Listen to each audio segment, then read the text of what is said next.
Bismillahirrahmanirrahim. Assalamualaikum warahmatullahi wabarakatuh. Perkenalkan, nama saya Ines Yunia Ramawati dengan NIM 18050252228 kelas 6I, jurusan Gizi, Universitas Muhammadiyah Profesor Dr. Hamka. Di sini saya akan membuat makanan selingan pagi dan makan siang untuk penyakit hipertensi. Langsung aja yuk kita lihat cara membuatnya. Untuk alat yang diperlukan terdiri dari blender, lalu kemudian alat pemeras jeruk, kemudian ada wajan, kemudian ada mangkuk, lalu ada gelas, lalu ada piring, lalu ada sendok sayur, ada sendok makan, garpu, lalu sendok teh, lalu ada, karena tidak ada talenan jadi menggunakan piring yang bisa untuk digunakan memotong, dan pisau. Untuk menu selingan paginya terdiri dari 2 buah jeruk dan 2 buah tomat, dimana jeruk ini beratnya sebanyak 110 gram dan tomat ini diperlukan sebanyak 50 gram. Bahan yang digunakan untuk menu makan siang terdiri dari beras putih, lalu ayam giling yang sudah dibulat-bulatkan, lalu tahu putih, lalu ada buncis, lalu ada bumbu bumbu bawang merah yang sudah dihaluskan, bumbu bawang putih yang sudah dihaluskan, cabai merah yang sudah dihaluskan, lalu ada cabai merah yang sudah dipotong-potong, lalu ada bawang merah yang sudah dipotong-potong dan daun bawang. Kemudian untuk pepes tahu kita menggunakan daun pisang, lalu ada minyak, lalu ada garam dan ada buah pisang.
Tumis buncis sedikit minyak saja karena nanti untuk dipakai untuk bahan lain.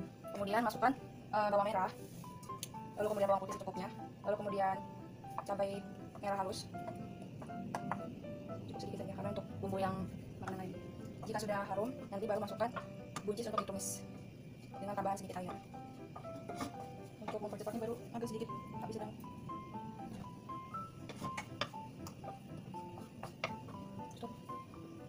Sudah terasa agak harum, kemudian masukkan buncis untuk ditumis, lalu tambahkan sedikit air. Tambahkan sedikit air secukupnya.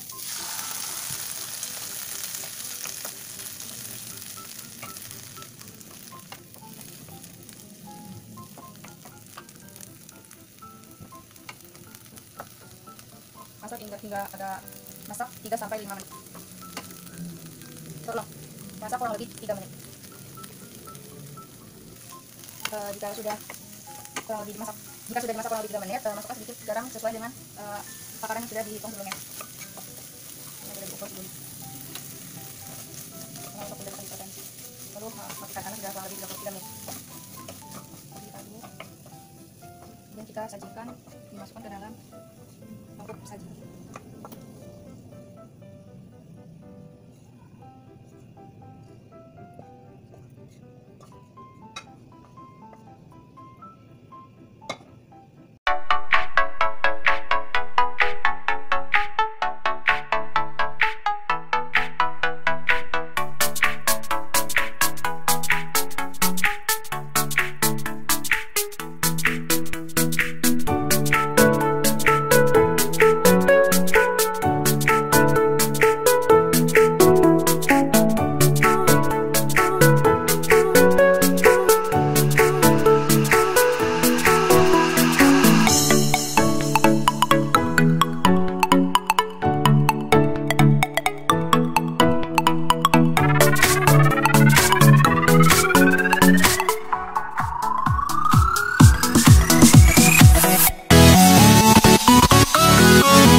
membuat jus tomat dicampur dengan perasan jeruk. Selanjutnya saya akan menyajikan menu makan siang. Di sini saya menyajikan nasi, lalu ada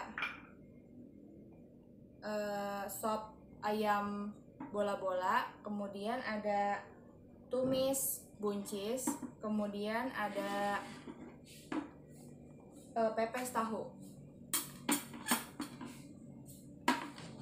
kemudian ada buah pisang, dan dengan air putih. Jadi untuk selingan paginya di sini saya membuat jus tomat dicampur dengan perasan jeruk. Lalu untuk menu makan siangnya di sini saya menyajikan nasi putih dengan sop ayam bola-bola, kemudian pepes tahu dan tumis buncis dan buah pisang, dan air putih untuk menu makan siangnya. Kemudian untuk pepes tahunya dapat dilihat mungkin bentuknya. Ya, bisa bagus. Baik, makanan yang saya sajikan ini adalah makanan untuk penyakit hipertensi. Nah, definisi dari hipertensi atau tekanan darah tinggi itu sendiri adalah peningkatan tekanan darah sistolik yang lebih dari 140 mm air raksa dan lebih dari 90 mm air raksa pada 2 kali pengukuran dengan selang waktu 5 menit dalam keadaan cukup istirahat atau tenang menurut. Kemudian untuk jenis diet pada penyakit hipertensi adalah menggunakan diet DASH atau Dietary Approach to Stop Hypertension, di mana diet ini menggunakan prinsip rendah lemak dan tinggi serat dan tentunya juga rendah garam. Kenapa pakai diet DASH? Karena diet DASH merupakan diet yang direkomendasikan. Selain itu, dibandingkan dengan diet lain, diet DASH juga dapat memberikan protein, serat, magnesium, kalium, dan kalsium yang lebih tinggi yang dipercaya dapat mengontrol tekanan darah. Kemudian untuk kandungan gizi pada selingan pagi yaitu terdiri dari jus tomat yang dicampur dengan perasan jeruk.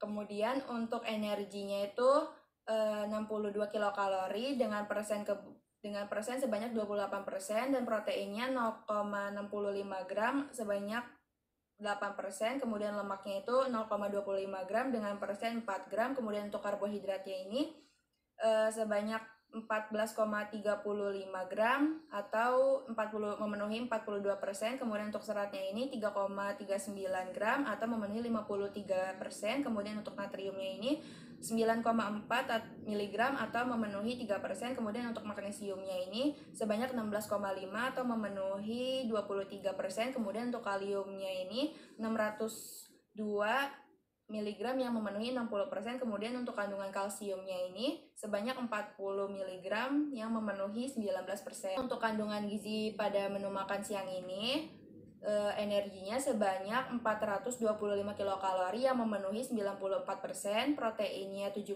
gram yang memenuhi 100%, lemaknya sebanyak 10 gram yang memenuhi 80%, karbohidratnya sebanyak 64 gram atau memenuhi 95%, seratnya sebanyak 5,8 gram atau memenuhi 46%, kemudian natriumnya sebanyak 440 mg yang memenuhi 70%, kemudian magnesiumnya 98 mg yang memenuhi 68%, kemudian untuk kaliumnya ini 583 mg yang memenuhi 29%, kemudian untuk kalsiumnya ini sebanyak 393 mg yang memenuhi 93%. Kemudian alasan saya memilih menu jus tomat yang dicampur dengan perasan jeruk yaitu karena dalam jeruk itu sendiri karena di dalam jeruk itu sendiri terkandung flavonoid yang disebut hesperidin. Nah, senyawa tersebutlah yang berperan untuk mengontrol tekanan darah. Selain itu, kandungan magnesium di dalam jeruk juga bisa membantu menjaga tekanan darah agar tidak tinggi. Kemudian untuk tomatnya sendiri, jus tomat sendiri memiliki manfaat menurunkan tekanan darah karena tomat mengandung likopen, di mana likopen itu merupakan senyawa karotenoid yang terdapat pada sayuran dan buah-buahan yang berwarna merah kekuningan.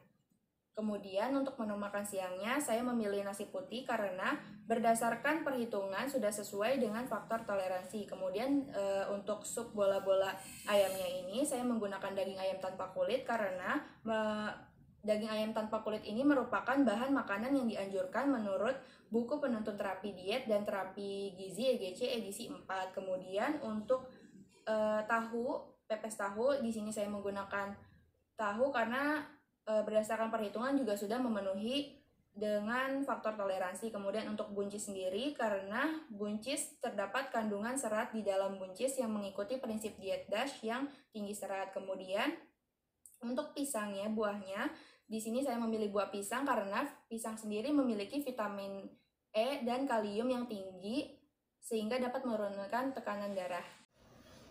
Nah, di penjelasan sebelumnya kita bisa tahu nih, di antara banyak faktor yang menentukan untuk memperoleh kesehatan, di antaranya adalah mendapatkan asupan gizi yang baik.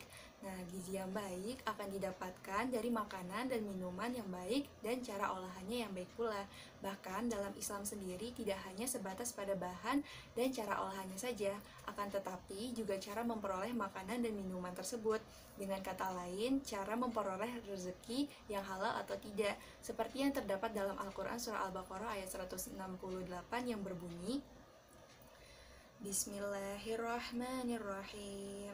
Ya ayyuhan nasu kulu mimma fil ardi halalan thayyiba wa la tattabi'u khutuwatis syaitan innahu lakum aduwwum mubin. Yang artinya, wahai manusia, makanlah dari makanan yang halal dan baik yang terdapat di bumi, dan janganlah kamu mengikuti langkah-langkah setan, sungguh setan itu musuh yang nyata bagimu. Selain itu, Rasulullah SAW juga pernah bersabda bahwa tidaklah manusia memenuhi wadah yang lebih buruk dari perutnya. Cukuplah bagi anak Adam itu beberapa suap yang dapat menegakkan tulang punggungnya. Jika memang harus melebihi itu, maka sepertiga untuk makanannya, sepertiga untuk minumannya, dan sepertiga untuk nafasnya. Hadis tersebut adalah hadis sahih yang diriwayatkan oleh Ibnu Majah, oleh Tirmizi, dan juga oleh Imam Ahmad. Sekian dan terima kasih.